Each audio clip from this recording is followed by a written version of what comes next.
Ce programme vous est offert par Illico Cash.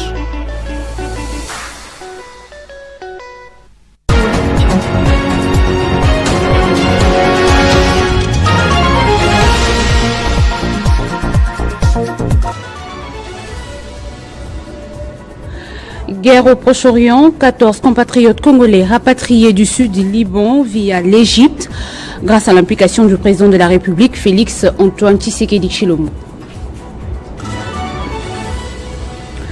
Le mausolée du héros national Patrice Emery Lumumba, érigé à la place échangeur de Limete, profané la nuit par des individus non identifiés, une action perçue comme une insulte à l'héritage de Lumumba et une atteinte à la dignité nationale. Vous suivrez dans ce journal le directeur de la fondation Lumumba. Après sa défaite contre la Guinée, la RDC reçoit l'Éthiopie ce mardi au stade de Martyrs dans le cadre de la 6e et dernière journée des éliminatoires de la CAN Maroc 2025. Nouveau journal sur Télé 50, merci de votre fidélité. Lieu symbolique, lieu de mémoire, le mausolée du héros national Patrice Emery Lumumba, érigé à la place échangeur de Limete, profané la nuit par des individus non identifiés. Les vitres brisées, cercueils par terre. Cette action est perçue comme une insulte à l'héritage de Lumumba et une atteinte à la dignité nationale.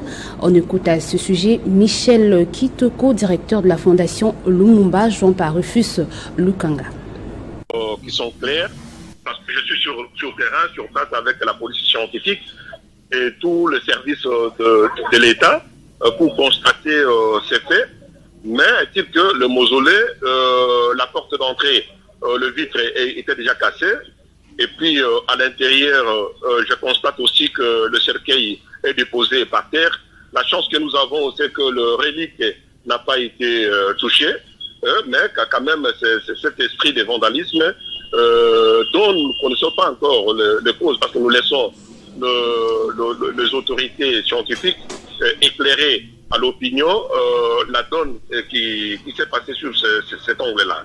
Mais est-il que la question de Patrice Emery Lumumba, qui est l'héros national de notre pays, nous devons quand même le prendre non seulement en considération, mais aussi mettre la situation un peu à la hauteur, de façon à ce que nous puissions voir dans quelle mesure nous devons réconsidérer la question ici de patrimoine national de Patrice Emery Lumumba, en voulant recréer, ça c'est l'idée de la fondation, recréer l'endroit bunker qui permettra à ce que Lumumba soit suffisamment gardé. C'est-à-dire que je suggère en même temps que le lieu pour lequel Lumumba est exposé ou enterré soit suffisamment protégé, de façon que la sécurisation dans la durée et dans l'éternité de toutes les générations puisse avoir lieu. Parlant de la révision au changement de la Constitution, Martin Fayulu continue à s'y opposer. Les leaders de l'engagement pour la citoyenneté et le développement estiment que ce qui prime aujourd'hui, c'est la préservation de l'intégrité territoriale et l'amélioration des conditions de la vie de la population. Peuple congolais, Monsieur Félix Tshisekedi joue avec le feu comme un gamin. Il continue de jouer avec le feu. Il vient de déclarer la guerre au peuple congolais. Comme Aki Sangani, il vient de réitérer sa position de changer la constitution à Lubumbashi. Mais laissez-moi vous dire qu'il ne réussira pas. Il ne réussira pas parce que je veux me mettre debout avec vous, peuple congolais, pour lui barrer la route. Il ne va pas réussir son projet funeste. Il n'est pas Dieu. Il n'est pas Alpha et Oméga. Qu'il sache que la constitution congolaise, et vous devez le savoir, elle a été rédigée par les Congolais au Congo, pas par les étrangers. Qu'il sache que lui n'a jamais gagné une élection, qu'il sache qu'en 2018, j'ai gagné. Il le sait avec 62,11%, qu'il a usurpé le pouvoir.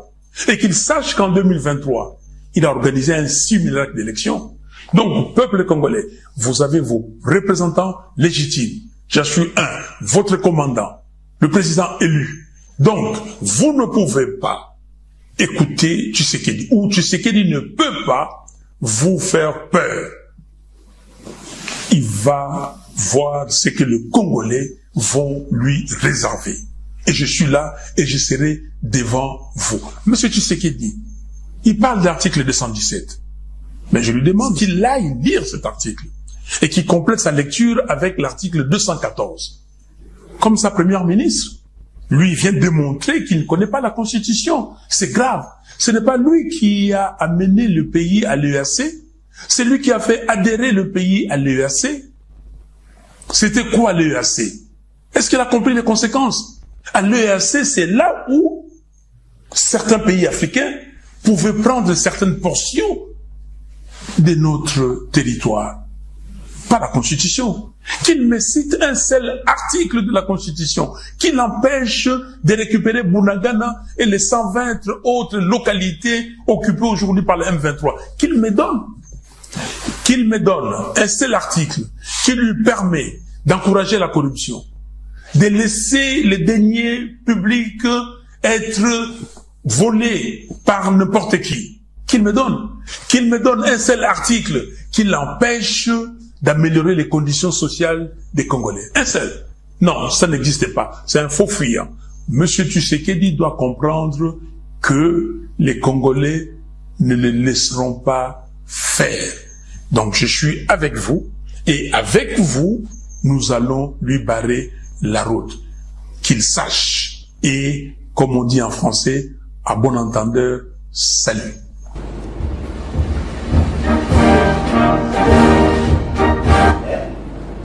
Dans le même chapitre, le porte-parole du gouvernement, Patrick Mouyaya, a invité les détracteurs de Félix Tshisekedi à éviter la haine et à cultiver les sens des intérêts de la République. Pour lui, le président de la République n'a nullement l'intention de briguer un troisième mandat, comme spéculent certains politiciens.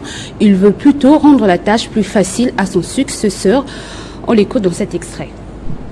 Alors ici, il faut nous sortir de haine, nous sortir des aigreurs, nous sortir du côté envieux ou du côté ambitieux à outrance, devenir président de la République à tout prix, pour ne pas empêcher aux Congolais d'avoir accès à des éléments d'information qui ressortiront de la commission qui sera mise en place et qui leur permettront de juger.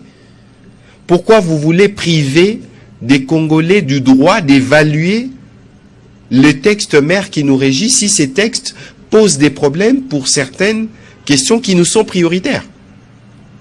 Alors il faut dépolitiser, dépassionner les débats.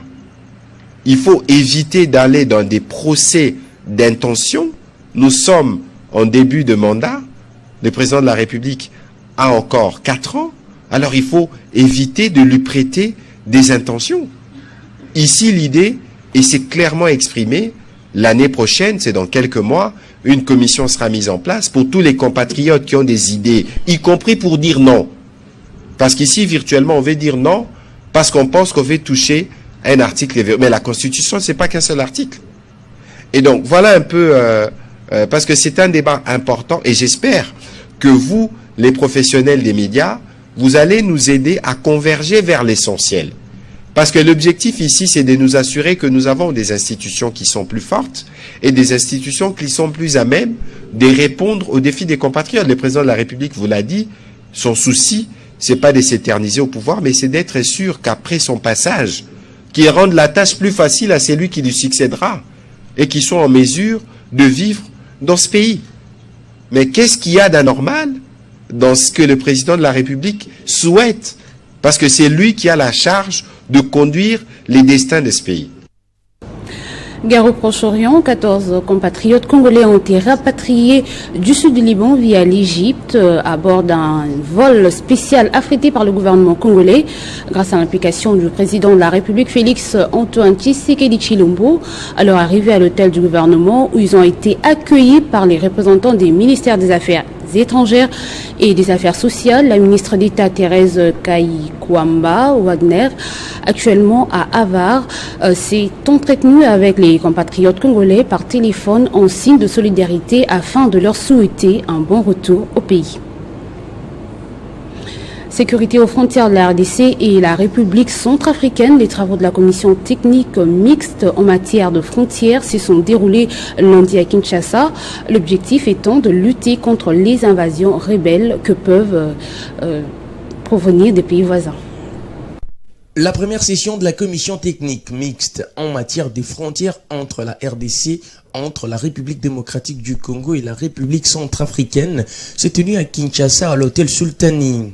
La République centrafricaine était représentée par Rémi Nzungani, secrétaire général de la commission nationale chargée de la gestion des frontières de la République centrafricaine, et la RDC était représentée par Jean-Ba Elongandi, directeur des cabinets du ministre de l'Intérieur Jacques Chabani. La République centrafricaine et la République démocratique du Congo ont déjà parcouru un long chemin avec succès. D'autant plus que les deux peuples qui habitent le long des 1577 km de frontières communes se fréquentent depuis la nuit des temps, car ayant des origines communes, partageant les mêmes cultures et les mêmes valeurs.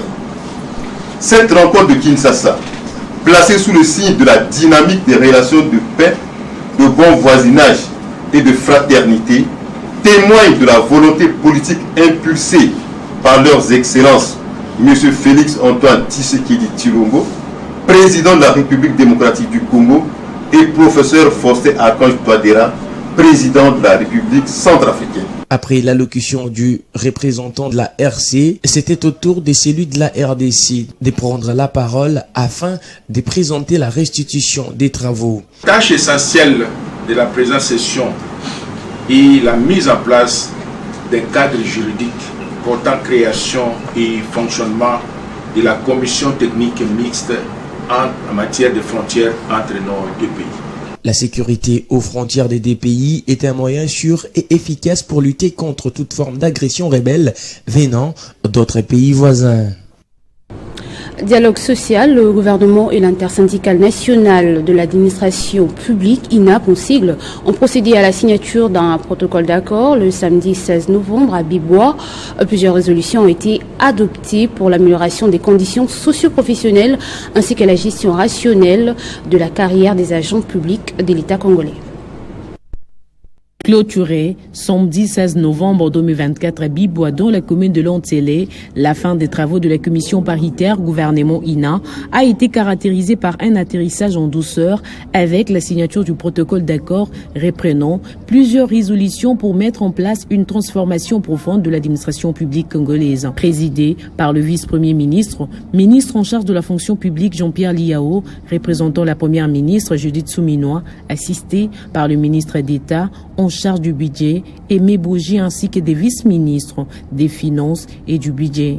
La tenue de la commission paritaire des Bibois traduit la ferme volonté politique qui anime le gouvernement sous le leadership du chef de l'État, Félix Antoine Tshisekedi Tshilombo, de résoudre tous les problèmes des fonctionnaires par les dialogues sociaux. Je voudrais dire au nom de Madame la Première ministre, chef du gouvernement, toute notre reconnaissance et exprimer des remerciements soutenus pour le sens de responsabilité dont vous avez fait montre tout au long de ces échanges. Merci pour votre pragmatisme légendaire.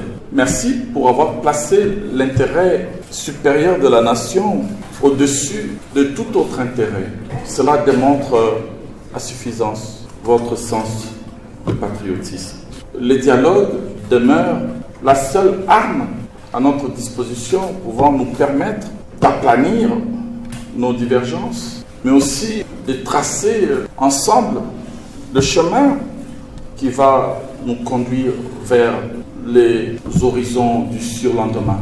Et nous espérons que demain sera meilleur. Émus par cet accord, les bénéficiaires de cet accord n'ont pas manqué à exprimer leur satisfaction. Nous avons fait aujourd'hui, c'est tenter de récupérer tant soit peu le pouvoir d'achat, mais le problème de la rémunération de l'agent public de l'État sera résolu avec l'organisation de la commission paritaire sur la politique. Parmi les engagements pris figurent notamment l'amélioration des conditions socio-professionnelles des fonctionnaires, la récupération du pouvoir d'achat, la modification de la grille barémique, la poursuite du processus d'assainissement du fichier de paye, la poursuite du processus d'inclusion salariale par la mécanisation. La liste n'est pas exhaustive. Les étoiles du Lualaba et le label 2 fondus par un groupe de jeunes qui encouragent les fils et filles de la province faisant montre des prouesses dans différents domaines. Au cours d'une soirée de gala organisée vendredi 15 novembre 2024, une structure a décerné un trophée et un diplôme de reconnaissance à la gouverneure Fifi Masuka Saini avec la mention leadership féminine, remarquable et bonne gouvernance. Son travail remarquable et ses multiples réalisations dans la province de Lualaba lui ont valu un prestigieux trophée et un diplôme de mérite. Ces prix décernés à l'autorité provinciale Fifi Masuka Saini par le label Les Étoiles du Lualaba le vendredi 15 novembre dernier au cours de la soirée des galas organisée au chapiteau de Kolwezi témoignent des efforts déployés par cette femme dynamique pour améliorer la vie des populations et contribuer au développement économique et social de sa province. Accompagné du bourgmestre de la commune de Manika, Maître Thierry Sambumba, l'équipe organisatrice du label Les Étoiles du Lualaba a été reçue en audience ce lundi 18 novembre 2024 pour remettre à main propre ses trophées à Fifi Masuka Saini. À l'issue de cette audience, la Trambouyou, coordonnateur de ces labels, a livré l'essentiel de cet entretien. Nous avons eu à remettre des trophées de récompense et de reconnaissance à toutes ces personnalités qui se sont démarquées dans différents domaines de la vie sociale. Parmi ces personnalités dans le domaine politique, nous avons décerné un trophée de reconnaissance et de récompense à son Excellence Madame la gouverneure Fifi Masuka Saini avec la mention leadership féminin remarquable et bonne gouvernance. La Trambouyou a tout de même félicité et remercié Fifi Masuka Saini pour son attention et son soutien à cette organisation. Ici, c'est sans intention aucune de flatterie ni de complaisance. Fifi Masuka Saini a écrit en lettres d'or le tournant décisif du développement de cette province. Et je crois qu'aujourd'hui, les compatriotes doivent en être conscients. Masuka Saini, Fifi, son excellence, demeure un patrimoine pour la province du Cobalt. Il faut la préserver à bon escient afin de voir les générations futures bénéficier de cet élan rénovateur dont elle fait montre à ce jour. Cette femme qui suit à la loupe la vision du président de la République, Félix Antoine Tshisekedi Tshilombo, a su mener à bien de nombreux projets qui ont été bénéfiques pour la province, parmi lesquels la construction des différents chefs-d'œuvre et l'amélioration des infrastructures routières. Vous le savez, l'université Mapon attire des étudiants de toutes les provinces de la République et des pays voisins. Elle vient de disponibiliser un bus et une Jeep Land Cruiser pour ces étudiants. Ceci intervient après des difficultés auxquelles faisaient face les étudiants de l'université Mapon provenant des régions éloignées de la ville de Kindu. Tout est possible à celui qui veut. Les obstacles ne peuvent pas empêcher quelqu'un d'atteindre son objectif. C'est le cas des jeunes qui quittent la ville de Kolwezi par moto pour aller étudier à l'université Mapon située à Kindu dans la province du Maniema. Ils viennent de totaliser près d'un mois dans un parcours des combattants après avoir fait face aux difficultés suite au mauvais état des routes. Il est 23 heures lorsqu'ils vont se rapprocher de la porte de la ville de Kindu où est située leur université. L'un de ces étudiants donne sa motivation de choisir l'université de haute technologie Mapon. Vers Lumbashi, on a quitté Lumbashi, vers Kilwa et on a pris une moto. De Kilwa à Moba et à Moba on a pris le bateau. Et après le bateau on a pris la moto de Kalemi vers Congo. Et là on a pris encore une autre moto de Congo vers ici. Ayant appris la nouvelle, l'université a disponibilisé un bus et une Jeep Land Cruiser pour les récupérer à plus de 30 km de la ville. Ces étudiants internes ont directement été conduits au home de l'université où ils ont été installés. L'université Mapon attire les étudiants de toutes les provinces de la République démocratique du Congo et des pays voisins. Il y a peu d'autres étudiantes quittaient Butembo pour Kampala en Ouganda, en passant par Kigali au Rwanda, avant de revenir en RDC via la ville de Goma où ils prennent de l'avion jusqu'à Kindu. Les travaux de la session budgétaire 2025 de l'Institut national des préparations professionnelles se sont clôturés le 16 novembre dernier.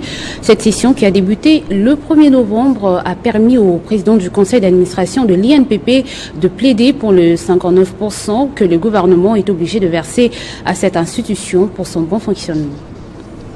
Après 2 semaines de travaux en commission dans le but de consolider la stabilité financière de l'Institut de préparation professionnelle, l'heure est à la clôture de la session budgétaire exercice 2025. Dans son mot, le directeur financier de l'UNPP a félicité les participants venus des différentes provinces pour leur assiduité. Je ne fais que souhaiter un bon retour à toutes les délégations des entités professionnelles venus pour la cause. Que vive la République démocratique du Congo, que vive l'UNPP. Le directeur général de l'INPP, Godefroy Stanislas Chimanga, a pour sa part salué la qualité du travail des équipes. Pour lui, cette session marque une étape essentielle dans la gestion des activités et réalisation des ambitions stratégiques de l'INPP. Suivi budgétaire au niveau de l'État, nous allons nous mettre à le faire mensuellement et ça va nous permettre d'être toujours en alerte par rapport à tous les défis que nous devions déjà préparer pour voir si nous sommes dans le bon. Le président du conseil d'administration de l'UNPP, Jean-Marie Loukoulassi, a plaidé pour les 50% que le gouvernement est obligé à verser à cet institut pour son bon fonctionnement, avant de déclarer close la session budgétaire exercice 2025 de l'UNPP. Je crois que le budget 2025 reflètera réellement la mission et notre établissement au regard des ambitions. Les participants ont examiné durant 2 semaines avec rigueur et transparence les différents aspects du budget de l'UNPP en mettant un accent particulier sur la performance, l'efficacité des dépenses et la pertinence des investissements pour l'avenir de l'institution. En sport, football éliminatoire Coupe d'Afrique de Nations 2025, la RDC reçoit l'Éthiopie ce mardi à 18h pour la fin de la campagne éliminatoire. Lundi, en conférence de presse d'avant-match, le sélectionneur national de la RDC, Sébastien Desabre, a promis de se battre pour la victoire et finir l'année en beauté après la défaite contre la Guinée en Côte d'Ivoire. On va prendre le rappel des titres. Guerre au Proche-Orient, 14 compatriotes congolais rapatriés du sud du Liban via l'Égypte grâce à l'implication du président de la République, Félix Antoine Tshisekedi Tshilombo. Le mausolée du héros national Patrice Emery Lumumba, érigé à la place échangeur de Limete, profané la nuit par des individus non identifiés, une action perçue comme une insulte à l'héritage de Lumumba et une atteinte à la dignité nationale. Après sa défaite contre la Guinée, la RDC reçoit l'Éthiopie ce mardi au Stade de Martyrs dans le cadre de la 6e et dernière journée des éliminatoires de la CAN Maroc 2025. Que disent les journaux parus ce mardi? La revue de presse avec Eric Ntamboa.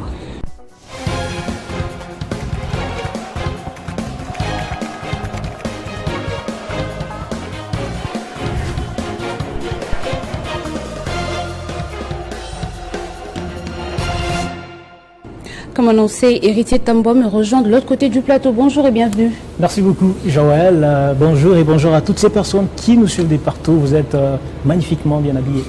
Merci. Alors, votre premier sujet, révision constitutionnelle en RDC, l'opposition sera-t-elle à la hauteur ? Eh bien, c'est une interrogation que l'on retrouve à la une du site d'information Jeune Afrique qui rapporte qu'en perte de vitesse depuis leur cuissante défaite aux élections, les adversaires de Félix Tshisekedi tiennent peut-être dans cette nouvelle bataille l'occasion de regagner en influence et en crédibilité, mais tout dépendra bien sûr de leur capacité à faire bloc. À son tour, le média, le journal de Kinshasa Kinshasa mentionne révision constitutionnelle en RDC. Fayoulou accuse Tshisekedi de trahir la nation. Selon ce site d'information, Martin Fayoulou a dénoncé ce qu'il qualifie d'aberration dans l'interprétation de la constitution par Félix Tshisekedi, rejetant catégoriquement tout projet de modification. Il a déclaré, rapporte le média, je demeure le seul président légitimement élu depuis 2018 et m'opposerai fermement à ces projets désastreux. D'un média à un autre, Joël Iselona, nous disons ailleurs, révision constitutionnelle. Tshisekedi a dit que personne ne l'empêchera. Il me connaît très bien. On verra bien qui gagnera, bien sûr, à la fin. Écrit de son côté média Congo, que vous voyez derrière moi, qui laisse lire que l'opposant appelle à une mobilisation du peuple congolais pour faire échec au projet. Le président de l'ECD a affirmé, ajoute Média Congo, qu'il va déployer, n'est-ce pas, toute son énergie pour gagner cette bataille. Votre second sujet, Brésil, à Rio, les dirigeants du G20 s'est réunis en écho à la COP 29. Eh bien, Joël, c'est un sommet qui regroupe les 19 pays les plus riches de la planète, ainsi que l'Union européenne et l'Union africaine. Il s'est ouvert pour 48 heures hier lundi 18 novembre à Rio de Janeiro, au Brésil, rapporte DW qui écrit « Climat, guerre, deux sommets internationaux interconnectés ». De quoi s'agira-t-il? Question au Brésil. S'est interrogé le rédacteur de cet article des presses dans le cœur du texte. En réponse, il y a d'abord la question des conflits à Gaza et au Liban, bien évidemment, en Ukraine et au Soudan aussi, mais l'adoption de positions communes sera compliquée. Les membres du G20 ayant des avis très divergents sur l'attitude à adopter ou étant parfois même impliqués directement. Jeune Afrique écrit de son côté Brésil à Rio, les dirigeants du G20 se réunissent en écho à la COP 29. Elle rapporte que centre des discussions des questions liées à la pauvreté et à la famine, mais également à la réforme des institutions mondiales. Toutefois, les négociations sur le climat de la COP 29, soulignent ces médias, des Nations Unies qui se déroulent actuellement à Bakou, en Azerbaïdjan, ont mis en lumière les efforts déployés pour lutter contre le réchauffement de la planète. Joël Iselona, voilà qui m'a fait notre revue de presse de ce mardi. Il ne reste plus qu'à vous remercier, Héricine Tamboa. Je vous en prie. Et c'est par ici que se referme cette session d'information. Merci de l'avoir suivi. Madame, Monsieur, votre fidélité nous honore.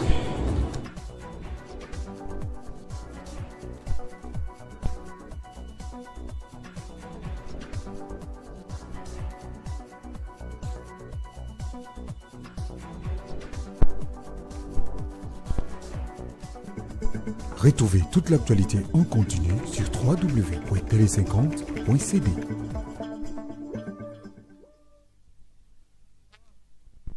Ce programme vous a été offert par Illico Cash.